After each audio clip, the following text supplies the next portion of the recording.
कैसे हैं आप सब? उम्मीद करती हूँ बहुत बढ़िया होंगे, मजे में होंगे। मैं भी बिल्कुल बढ़िया हूँ। तो जैसा कि आप सभी जानते हैं, हमने D triple S B PRT से रिलेटेड एक पेडागोजी सीरीज स्टार्ट की है।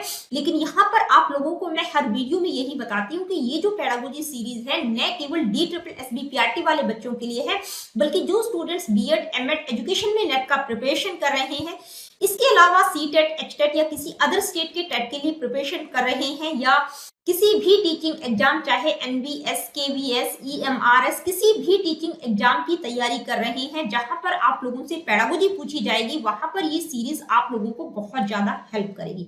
और आप सभी जानते हैं कि हमने इंफॉर्मेशन और कम्युनिकेशन टेक्नोलॉजी का टॉपिक स्टार्ट किया था, जिसका फर्स्ट पार्ट मैं आप लोगों को बिल्कुल डिटेल में करवा चुकी हूँ, यानी कि information and communication technology for teaching and learning. शिक्षण अधिगम के संदर्भ में इंफॉर्मेशन और कम्युनिकेशन टेक्नोलॉजी क्या है, उससे रिलेटेड जितने भी सब टॉपिक्स थे वो मैं सारे के सारे आप लोगों को करवा चुकी हूँ। और इंफॉर्मेशन एंड कम्युनिकेशन टेक्नोलॉजी का जो सेकंड पार्ट है वो किससे रिलेटेड है? कंप्यूटर से रिलेटेड। तो कंप्यूटर से रिलेटेड कौन कौन से सब टॉपिक्स मैं आप लोगों को करवा चुकी हूँ, यहाँ पर मैं आप लोगों को बता देती हूँ। ये दो सब टॉपिक्स मैं आप लोगों को बिल्कुल डिटेल में करवा चुकी हूँ, जर्नल एब्रीविएशन एंड टर्मिनोलॉजी, यानी कि कंप्यूटर से रिलेटेड एब्रीविएशन और टर्मिनोलॉजी। और सेकंड टॉपिक हमने किया था टाइप्स या क्लासिफिकेशंस ऑफ कंप्यूटर्स। तो ये दो वीडियो इस सेकंड पार्ट से रिलेटेड मैं बना चुकी हूँ। आज की वीडियो में हम डिस्कस करेंगे generations of computers and new generations of computers and technology, यानी कि कंप्यूटर की जनरेशंस, कंप्यूटर की पीढ़ियां कौन कौन सी हैं और कौन कौन सी न्यू जनरेशन और नई टेक्नोलॉजी आई है कंप्यूटर के फील्ड में, उसके बारे में आज की इस वीडियो में हम बात करेंगे। तो चलिए स्टार्ट करते हैं आज की इस वीडियो को। आज की इस वीडियो में हम बात करेंगे जनरेशन ऑफ कंप्यूटर्स। देखिए, हम सभी जानते हैं कि जब पहली बार मार्केट में कोई चीज बनकर आती है, कोई भी इलेक्ट्रॉनिक गैजेट, चाहे एसी हो, फ्रिज हो, मोबाइल हो, कंप्यूटर हो, कोई भी इलेक्ट्रॉनिक गैजेट हो, यानी कि जब भी मार्केट में कोई चीज नई बनकर आती है तो एक तो बहुत कठिनाई से बनती है और बहुत ज्यादा एफिशिएंट नहीं होती। लेकिन धीरे धीरे जैसे जैसे उस तकनीक को विकसित किया जाता है, उस टेक्नोलॉजी को डेवलप किया जाता है, तो क्या होता है, एफिशिएंसी भी बढ़ जाती है, सस्ती हो जाती है, उसके इफेक्ट्स बढ़ जाते हैं।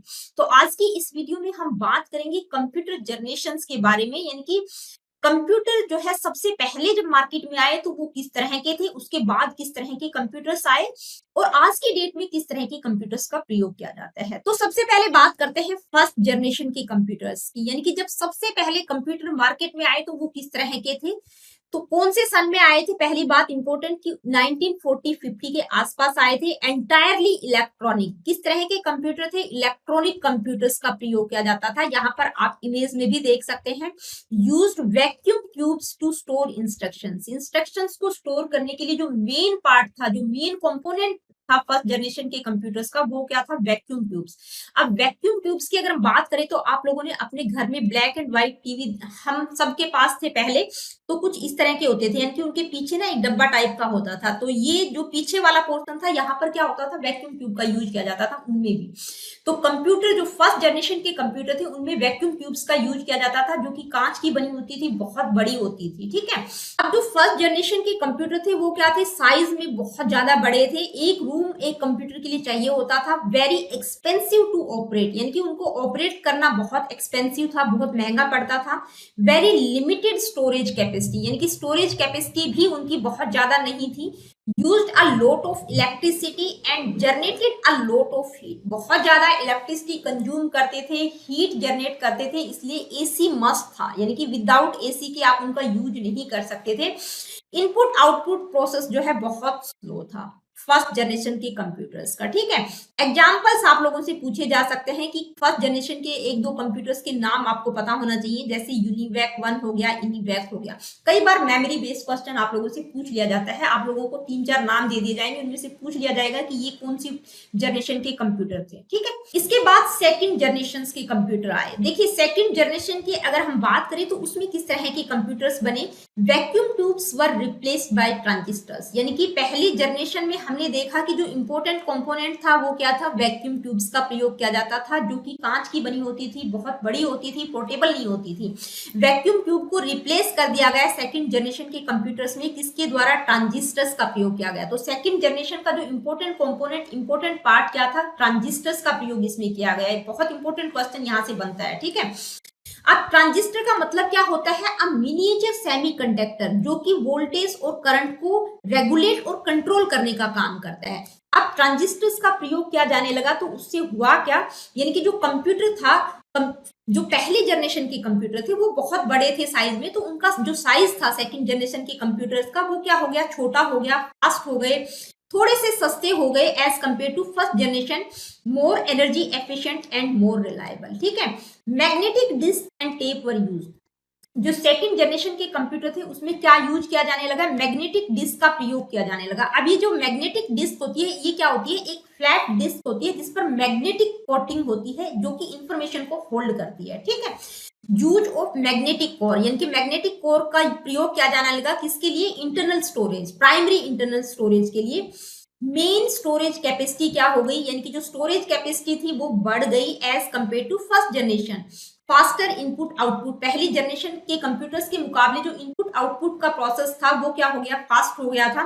सेकंड जनरेशन के जो कंप्यूटर थे उनमें कौन कौन सी प्रोग्रामिंग लैंग्वेज का प्रयोग किया गया था, फोर्ट्रॉन और कोबोल। फोर्ट्रॉन का मतलब होता है फॉर्मूला ट्रांसलेशन, ठीक है, और कोबोल का मतलब होता है कॉमन बिजनेस ओरिएंटेड लैंग्वेज। अब ये जो फॉर्मूला ट्रांसलेशन यानी कि जो फोर्ट्रॉन लैंग्वेज थी वो जो है साइंटिफिक कार्यों के लिए प्रयोग किया गया था उसका, और जो कोबोल थी उसका प्रयोग बिजनेस एप्लीकेशंस को डेवलप करने में इस लैंग्वेज का प्रयोग किया गया था। अब कुछ एग्जांपल्स की अगर हम बात करें जो सेकंड जनरेशन के कंप्यूटर से रिलेटेड हैं, यानी कि सेकंड जनरेशन के कंप्यूटर्स के कुछ नाम, IBM 400, IBM 1600, हनीवेल 200, CDC 1604। ठीक है, ये क्या है, ये सेकंड जनरेशन के कंप्यूटर्स के कुछ नाम हैं। कई बार आप लोगों से डायरेक्टली क्वेश्चन यहाँ से पूछ लिया जाता है। तो फर्स्ट जनरेशन के कंप्यूटर किस तरह के थे और सेकंड जनरेशन के कंप्यूटर्स किस तरह के थे, यहाँ पर हमने देखा। अब हम बात करेंगे थर्ड जनरेशन की। तो देखिए थर्ड जनरेशन कौन से सन में आई थी, 1960-70 में आई थी। इसका टाइम पीरियड पूछा जा सकता है आप लोगों से। यहाँ पर हुआ क्या, transistors were replaced by integrated circuits, यानी कि ट्रांजिस्टर्स की जगह क्या यूज किया गया, इंटीग्रेटेड सर्किट्स का यूज किया जाने लगा। कौन सी जनरेशन में, थर्ड जनरेशन में। अब अगर हम बात करें जैसे जैसे टेक्नोलॉजी चेंज हो रही थी जनरेशन बाय जनरेशन, उससे हुआ क्या कि सबसे इंपॉर्टेंट बात तो क्या थी कि भाई वो जगह कम ले रही थी, इलेक्ट्रिसिटी का प्रयोग कम किया जा रहा था, यानी कि इलेक्ट्रिसिटी कम यूज हो रही थी। और तीसरी इंपॉर्टेंट बात की जैसे जैसे डेवलपमेंट हो रहा था टेक्नोलॉजी में तो वो एफिशिएंसी उसकी बढ़ती जा रही थी। ठीक है। अब यहाँ पर क्या हुआ, ट्रांजिस्टर्स को किससे रिप्लेस किया गया, इंटीग्रेटेड सर्किट से, यानी कि जो ट्रांजिस्टर्स थे उनको कॉम्पैक्ट करके एक इस तरह का बोर्ड बना दिया गया जिस पर सारा का सारा पूरा का पूरा सर्किट लगा होता था। देखिए कई बार क्या होता है ना कि आपका कोई इलेक्ट्रॉनिक गैजेट खराब हो जाता है तो मैकेनिक बताता है कि भाई आपकी पूरी की पूरी आईसी बदलनी पड़ेगी, यानी कि वो जो इंटीग्रेटेड सर्किट है पूरा का पूरा सर्किट चेंज करना पड़ेगा। तो एक शॉर्ट कॉम्पैक्ट कर दिया गया किसको, ट्रांजिस्टर्स को। Use of magnetic core as primary storage medium, देखिए मैग्नेटिक कोर का ही प्रयोग किया जाता था प्राइमरी स्टोरेज के लिए। इनपुट आउटपुट सिस्टम और ज्यादा फ्लेक्सिबल हो गया था, स्पीड और परफॉर्मेंस बेटर हो गई थी, स्पीड इंक्रीज हो गई थी। अब इस तरह के जो कंप्यूटर थे वो क्या हो गए थे, बहुत ज्यादा स्मॉलर थे, साइज में वो छोटे हो गए थे, फास्टर थे, लेसर मेंटेनेंस, बहुत ज्यादा मेंटेनेंस की उनको जरूरत नहीं थी। Extensive use of high level programming languages basic and pascal, बहुत इंपॉर्टेंट क्वेश्चंस की जो पास्कल या बेसिक प्रोग्रामिंग लैंग्वेज है वो कौन सी जनरेशन में आई थी, तो वो कौन सी जनरेशन में आई थी, थर्ड जनरेशन में। एग्जाम्पल्स की अगर हम बात करें तो कई बार ये बहुत आया है, PDP-8 कौन सी जनरेशन का कंप्यूटर है, तो PDP-8 कौन सी जनरेशन का है, थर्ड जनरेशन का। ICL 2900, IBM 360, IBM 370, ठीक है, ये थर्ड जनरेशन के कंप्यूटर्स हैं। इसके बाद फोर्थ जनरेशन के कंप्यूटर आए। देखिए इसका टाइम पीरियड 1970 टू 1990 तक था। यहाँ पर क्या हुआ, यानी कि जो थर्ड जनरेशन में इंटीग्रेटेड सर्किट्स का यूज किया गया था उनको किससे रिप्लेस किया गया, माइक्रो प्रोसेसर, CPU का यूज किया जाने लगा। यहाँ पर हुआ क्या, यानी कि एक छोटी सी सिंगल सिलिकॉन की चिप, छोटी सी चिप के अंदर थाउजेंड्स ऑफ इंटीग्रेटेड सर्किट्स को एक साथ बिल्डअप किया गया, यानी कि उस चिप के ऊपर कितने सर्किट्स लगे हुए थे, आईसी लगे हुए थे, थाउजेंड्स ऑफ आईसी लगे हुए थे। माइक्रो प्रोसेसर वर प्रोड्यूस्ड यूजिंग VLSI टेक्नोलॉजी, ये कई बार पूछा जाता है, बहुत इंपॉर्टेंट बात।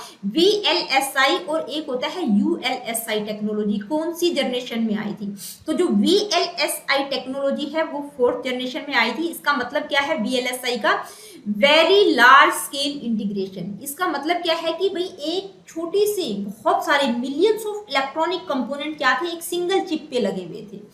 डेवलपमेंट ऑफ पोर्टेबल कंप्यूटर्स, यानी कि कंप्यूटर क्या थे, पोर्टेबल थे, उनको आप इधर से उधर ले जा सकते थे। माइक्रो कंप्यूटर बिकेम अवेलेबल, यानी कि जो माइक्रो कंप्यूटर, जो पर्सनल कंप्यूटर जिनको हम कहते थे, वो अवेलेबल थे मार्केट में, आप इजीली उनको परचेज कर सकते थे। Greater versatility of input output device, यानी कि जो इनपुट आउटपुट डिवाइसेस थे वो और ज्यादा वर्सेटाइल हो गए थे, बहुत बहुमुखी हो गए थे, अच्छी क्वालिटी के आ गए थे। Use in virtual reality, multimedia and simulation. देखिए इस तरह के कंप्यूटर्स का प्रयोग वर्चुअल रियलिटी, मल्टीमीडिया और सिमुलेशन में भी किया जाने लगा था। क्यों किया जाने लगा था? क्योंकि फोर्थ जनरेशन में इंटरनेट का कॉन्सेप्ट इंट्रोड्यूस हो गया था। जब इंटरनेट आ गया था तो जो वर्चुअल मीटिंग्स होती हैं उनमें और सिमुलेशन वगैरह में भी इस तरह के कंप्यूटर्स प्रयोग होने लगे थे। एग्जाम्पल्स की अगर हम बात करें तो IBM PC, एप्पल मैकिंटॉश, ये क्या है? ये फोर्थ जनरेशन के कंप्यूटर्स के कुछ एग्जाम्पल्स हैं। तो ये थे फोर्थ जनरेशन के कंप्यूटर। अब हम बात करेंगे फिफ्थ जनरेशन की। तो देखिए फिफ्थ जनरेशन की अगर हम बात करें तो वो क्या है? ऑन प्रोग्रेस है, यानी कि अभी भी कौन सी जनरेशन चल रही है कंप्यूटर्स की? Fifth generation. यहाँ पर माइक्रो प्रोसेसर चिप का प्रयोग किया जाता है, यानी कि जो मेन कंपोनेंट होता है वो क्या होता है? Micro processor chip. और जो चिप होती है वो इतनी कॉम्पैक्ट और इतनी हाई क्वालिटी की होती है कि एक माइक्रो प्रोसेसर चिप के ऊपर लगभग 10 मिलियन इलेक्ट्रॉनिक कंपोनेंट्स होते हैं। तो इस तरह के कंप्यूटर्स, यानी कि जो फिफ्थ जनरेशन के कंप्यूटर हैं वो क्या करते हैं? रिड्यूसिंग कॉम्प्लेक्स प्रोग्रामिंग, यानी कि कॉम्प्लेक्स प्रोग्रामिंग को रिड्यूस करते हैं। These are used in parallel processing, speech recognition, intelligent robots and artificial intelligence. इनका प्रयोग कहाँ कहाँ किया जा सकता है? पैरेलल प्रोसेसिंग, यानी कि एक साथ मल्टी प्रोसेसर काम कर सकते हैं, एक साथ दो या दो से अधिक बहुत सारे सीपीयूज पैरेलल में काम कर सकते हैं। स्पीच रिकॉग्निशन की अगर हम बात करें तो यानी कि इस तरह की टेक्नोलॉजी का यूज किया जा रहा है आजकल जो स्पीच को भी रिकॉग्नाइज करती है। जैसे मैंने कई बार आप लोग भी बोलते होंगे ना, गूगल में जो माइक लगा होता है वहां पर आप कुछ भी वर्ड बोलते हैं तो वो टेक्स्ट की फॉर्म में लेके आता है, तो वो क्या है? स्पीच रिकॉग्निशन है। इंटेलिजेंट रोबोट्स और आर्टिफिशियल इंटेलिजेंस। तो देखिए आर्टिफिशियल इंटेलिजेंस का कॉन्सेप्ट कौन सी जनरेशन में आया? तो वो कौन सी जनरेशन है? Fifth generation. ठीक है, ये पूछा भी जा सकता है आप लोगों से, जो कि आज की डेट में बहुत ज्यादा आर्टिफिशियल इंटेलिजेंस के ऊपर बातें होती है, यानी कि आर्टिफिशियल इंटेलिजेंस आप हर फील्ड में देखेंगे आर्टिफिशियल इंटेलिजेंस का यूज किया जा रहा है। In fifth generation, the VLSI technology became ULSI। देखिए जो VLSI टेक्नोलॉजी यूज की जा रही थी फोर्थ जनरेशन में वो क्या हो गई? ULSI, यानी कि ultra large scale integration technology का प्रयोग किया गया। बहुत ही एडवांस लेवल की टेक्नोलॉजी आ गई for development of natural language processing. देखिए अब ये नेचुरल लैंग्वेज प्रोसेसिंग क्या है? ये एक ऐसी मशीन लर्निंग टेक्नोलॉजी है जो कंप्यूटर्स को इस तरह की एबिलिटीज देती है कि जिसके द्वारा कंप्यूटर्स ह्यूमन लैंग्वेज को इंटरप्रेट, मैनिपुलेट और कॉम्प्रीहेंड कर सकते हैं। For advancement in parallel processing. देखिए पैरेलल प्रोसेसिंग का मतलब एक साथ मल्टी प्रोसेसर काम कर सकते हैं पैरेलल में, तो उसमें काफी एडवांसमेंट हुआ है। सुपर कंडक्टर टेक्नोलॉजी काफी एडवांस हुई है। टेक्नोलॉजी और मल्टीमीडिया फीचर्स, यानी कि बहुत ज्यादा यूजर फ्रेंडली मल्टीमीडिया फीचर्स का प्रयोग किया गया है, बहुत यूजर फ्रेंडली टेक्नोलॉजी हो गई है। Availability of very powerful and compact computers eight cheaper rates, यानी कि कॉम्पैक्ट और पावरफुल कंप्यूटर्स काफी सस्ते रेटों पर अवेलेबल है मार्केट में। All the higher languages like C and C++, Java, etc. used in this generation, यानी कि C, C++, Java, ये जो हायर प्रोग्रामिंग लैंग्वेज है ये कौन सी जनरेशन में आई? फिफ्थ जनरेशन में। अगर हम एग्जांपल्स की बात करें तो desktop, laptop, notebook, ultrabook, tablet, palm tab, ये सारे किसके एग्जांपल हैं? फिफ्थ जनरेशन के कंप्यूटर्स के एग्जांपल्स। तो दोस्तों ये थी जनरेशंस ऑफ कंप्यूटर्स, यानी कि कंप्यूटर की कितनी जनरेशंस हैं? तो 5 टोटल जनरेशन है और 5वीं जनरेशन अभी भी क्या है? प्रोग्रेस में है। इसमें कुछ ना कुछ और एडवांसमेंट होते जा रहे हैं। अब हम बात करेंगे इस फील्ड में और क्या क्या न्यू टेक्नोलॉजीज आई हैं, उन टेक्नोलॉजीज के बारे में। तो सबसे इंपॉर्टेंट चीज हम आज की डेट में जो बात करते हैं वो क्या है? Artificial intelligence. आए दिन आपको आर्टिफिशियल इंटेलिजेंस के बारे में कुछ ना कुछ सुनाई देता होगा, पूरे सोशल मीडिया पर इसकी चर्चा हो रही है। ठीक है, तो ये जो आर्टिफिशियल इंटेलिजेंस है ये होती क्या है? हिंदी में हम क्या कहेंगे? कृत्रिम बुद्धि। आर्टिफिशियल का मतलब कृत्रिम, इंटेलिजेंस का मतलब होता है बुद्धिमत्ता।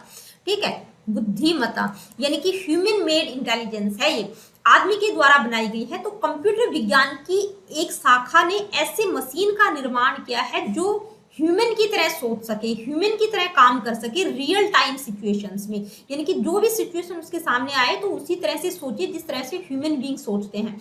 मान लीजिए हमारे सामने कोई अचानक से सिचुएशन आ गई तो हम क्या डिसीजन लेंगे? उस सिचुएशन के अकॉर्डिंग डिसीजन लेते हैं। तो ऐसी मशीन का निर्माण किया जा रहा है जो ह्यूमन की तरह सोच सके, उसको क्या कहा गया है, आर्टिफिशियल इंटेलिजेंस। यानी कि एक मशीन में इस तरह के प्रोग्राम सेट किए जा रहे हैं जो ह्यूमन की तरह कार्य कर सके, उसको एआई का नाम दिया गया है। अब ये जो एआई है ये क्या करती है, ह्यूमन इंटेलिजेंस की तरह काम करेगी। तो आर्टिफिशियल इंटेलिजेंस क्या है, एआई जो है एक ऐसी टेक्नोलॉजी है जो ह्यूमन की तरह है, कॉग्निटिव बिहेवियर करती है, ह्यूमन की तरह थिंक करती है, परसीव करती है, लर्न करती है, डिसीजंस लेती है। अब आर्टिफिशियल इंटेलिजेंस का प्रयोग कहाँ कहाँ, कौन कौन से एरियाज में किया जा सकता है, तो हेल्थ में, एग्रीकल्चर में, एजुकेशन में, स्मार्ट सिटीज, स्मार्ट मोबिलिटीज, हर जगह आर्टिफिशियल इंटेलिजेंस का प्रयोग किया जा सकता है। Government has signed the pact with IBM India to utilize artificial intelligence in agriculture. देखिए गवर्नमेंट ने एक समझौता किया है आईबीएम इंडिया के साथ कि आर्टिफिशियल इंटेलिजेंस को एग्रीकल्चर में किस तरह से यूज किया जा सकता है। तो ये था आर्टिफिशियल इंटेलिजेंस। अब हम बात करेंगे क्वांटम कंप्यूटिंग की। देखिए क्वांटम कंप्यूटर क्या होते हैं, यानी कि क्वांटम कंप्यूटर एक तरह से कंप्यूटिंग के फील्ड में रिवोल्यूशन लाने का काम करते हैं। इनको आप भविष्य के कंप्यूटर्स के रूप में समझ सकते हैं। हमारे जो ट्रेडिशनल कंप्यूटर्स हैं जो आज की डेट में हम यूज करते हैं, इनसे बिल्कुल डिफरेंट होते हैं। इनकी जो क्षमता होती है वो क्या होती है, सुपर कंप्यूटर से भी कहीं बहुत ज्यादा होती है। कैलकुलेशन बहुत हाई होती है, प्रोसेसिंग स्पीड बहुत हाई होती है, स्टोरेज पावर बहुत ज्यादा होती है। अब इनको अगर आप समझना चाहें तो ये किस पर काम करते हैं, यानी कि प्रिंसिपल्स ऑफ क्वांटम मैकेनिज्म, यानी कि क्वांटम मैकेनिज्म, यानी कि क्वांटम फिजिक्स के नियम और आधारों का प्रयोग इसमें किया जाता है। क्वांटम फिजिक्स के नियम, प्रिंसिपल्स का प्रयोग इसमें किया जाता है कैलकुलेशन को करने के लिए। इसमें जो इंफॉर्मेशन इनकोडेड होती है वो क्वांटम बिट्स में होती है, क्यूबिट्स जिसको कहा जाता है। क्योंकि हमारे जो क्लासिकल कंप्यूटर हैं, जो आज की डेट में, क्लासिकल का मतलब हम जो कंप्यूटर्स यूज कर रहे हैं उसमें जो इंफॉर्मेशन प्रोसेस की जाती है वो बाइनरी फॉर्मेट में होती है, यानी कि 0 और 1 की फॉर्म में होती है, जिसको हम बिट्स कहते हैं। लेकिन इसमें जो इंफॉर्मेशन इनकोडेड होती है वो किस में होती है, क्वांटम बिट्स में होती है, क्यूबिट्स उसको कहा जाता है। ठीक है, अब हमारे जो कंप्यूटर है वो 0 या 1 की फॉर्म में काम करते हैं, तो 0 या 1। लेकिन जो क्वांटम कंप्यूटर होते हैं जिसमें क्वांटम बिट्स का यूज किया जाता है, तो वो 0 और 1 को एक साथ साइमल्टेनियसली होल्ड कर सकते हैं। ठीक है, मतलब बहुत ही हाई प्रोसेसिंग स्पीड होती है, जो ट्रेडिशनल कंप्यूटर होते हैं उनसे बहुत ज्यादा। एप्लीकेशन एरियाज क्या क्या हो सकते हैं इनके, तो aerospace engineering, numerical weather prediction में, कम्युनिकेशन को सिक्योर करने में, हेल्थ में, एग्रीकल्चर में, यहाँ सब जगह क्वांटम कंप्यूटर्स का प्रयोग किया जा सकता है। ये एक तरह से भविष्य के कंप्यूटर हम इनको कह सकते हैं, जो ट्रेडिशनल कंप्यूटर से बिल्कुल डिफरेंट होंगे। तो ये था क्वांटम कंप्यूटिंग। अब हम बात करेंगे डार्क नेट की। तो देखिए डार्क नेट क्या होता है, बहुत ही कम लोग इसके बारे में जानते हैं। जो इंटरनेट हम यूज कर रहे हैं हमें लगता है वही पूरी दुनिया है, मतलब वही इंटरनेट है, उससे बाहर और कुछ नहीं है, जो कि बिल्कुल साफ सुथरा है, बिल्कुल मतलब एक ट्रेडिशनल सर्च इंजन का प्रयोग करके जो भी आप सर्च कर रहे हैं, जो बिल्कुल मतलब सबके लिए ओपन है।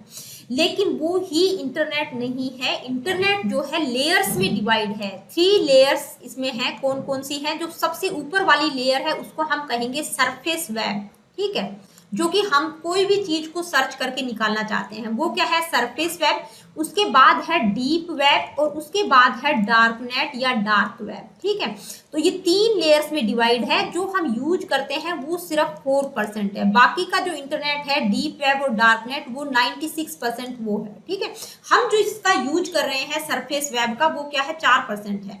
बाकी जो 96% इंटरनेट है वो क्या है, डीप वेब और डार्क वेब है। ठीक है, तो अब डीप वेब की अगर हम बात करें तो थोड़ा सा और डीप में चले जाएंगे। जैसे जो भी आपके पासवर्ड वगैरह होते हैं, जीमेल का पासवर्ड है, गूगल का पासवर्ड है, जो भी पासवर्ड होते हैं उससे रिलेटेड, या HTTPS की हम बात करते हैं, हाइपर टेक्स्ट ट्रांसफर प्रोटोकॉल, वो भी डीप वेब में ही होता है। जो कि बैंकिंग की जितनी भी वेबसाइट हैं, जो गवर्नमेंट वेबसाइट्स हैं, उनसे पहले HTTPS का प्रयोग किया जाता है, तो वो किस में आती है, वो डीप वेब में आती है।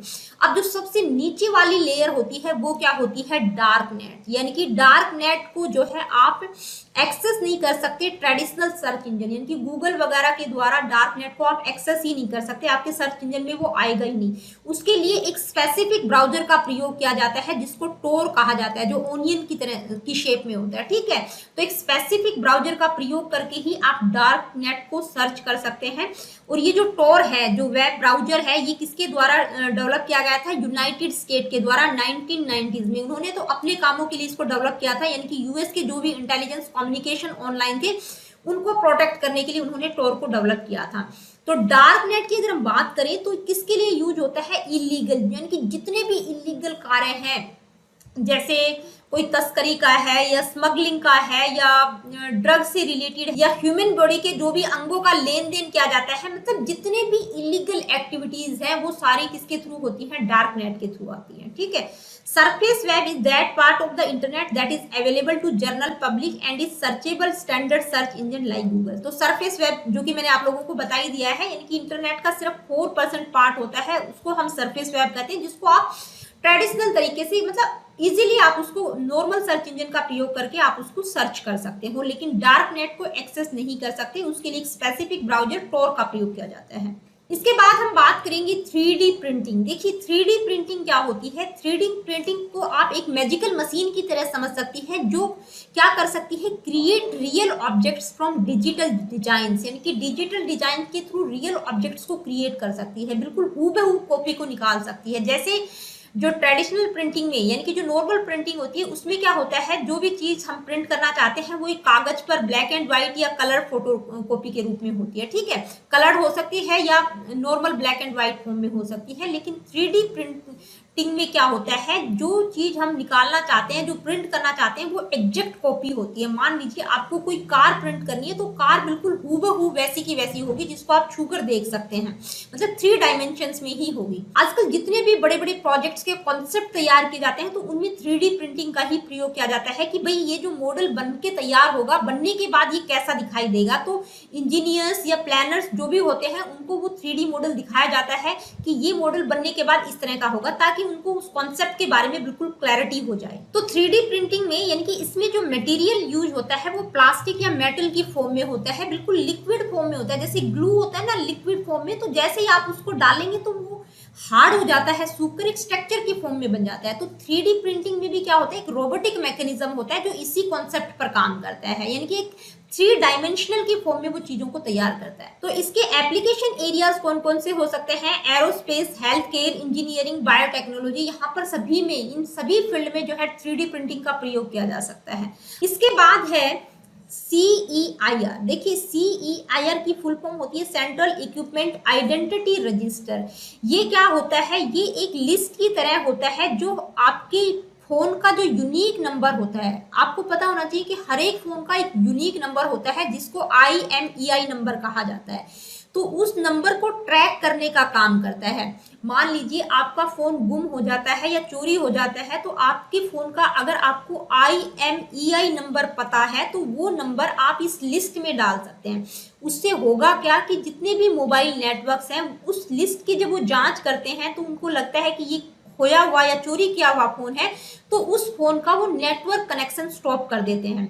तो कई बार क्या होता है ना कि लोग सिम कार्ड चेंज करके उसको यूज करने की कोशिश करते हैं, तो सिम कार्ड भी चेंज करेंगे तब भी वो डिवाइस काम नहीं करेगा, यानी कि वो डिवाइस उनके लिए एक तरह से यूजलेस हो जाता है। तो इससे होगा क्या कि आपके फोन का कोई भी व्यक्ति इलीगल यूज नहीं कर सकता। तो CEIR क्या है, CEIR एक इम्पोर्टेंट टूल है जो आपके फोन को क्या करता है, ट्रैक करता है, आपके फोन पर नजर रखता है और आपके मोबाइल फोन्स को प्रोटेक्ट करने का काम करता है। तो ये जो सेंट्रल इक्विपमेंट आइडेंटिटी रजिस्टर है यानी कि CEIR, ये किसके द्वारा, कौन से डिपार्टमेंट के द्वारा लॉन्च किया गया था, डिपार्टमेंट ऑफ टेलीकॉम यानी कि दूर संचार विभाग का जो डिपार्टमेंट है उसके द्वारा लॉन्च किया गया था। किस लिए लॉन्च किया गया था, यानी कि किसी भी व्यक्ति का जो फोन गुम हो जाता है या खो जाता है तो उसको ट्रैक किया जा सके, ताकि कोई भी इंडिविजुअल उसका गलत यूज ना कर सके। सबसे पहले इसको मुंबई में लॉन्च किया गया। इसके बाद हम बात करेंगे वाईफाई कॉलिंग। देखिए वाईफाई कॉलिंग, वाईफाई का मतलब क्या है, वाईफाई कॉलिंग क्या है, एक टेलीकम्युनिकेशन टेक्नोलॉजी है जो क्या अलाउ करती है यूजर्स को कि भाई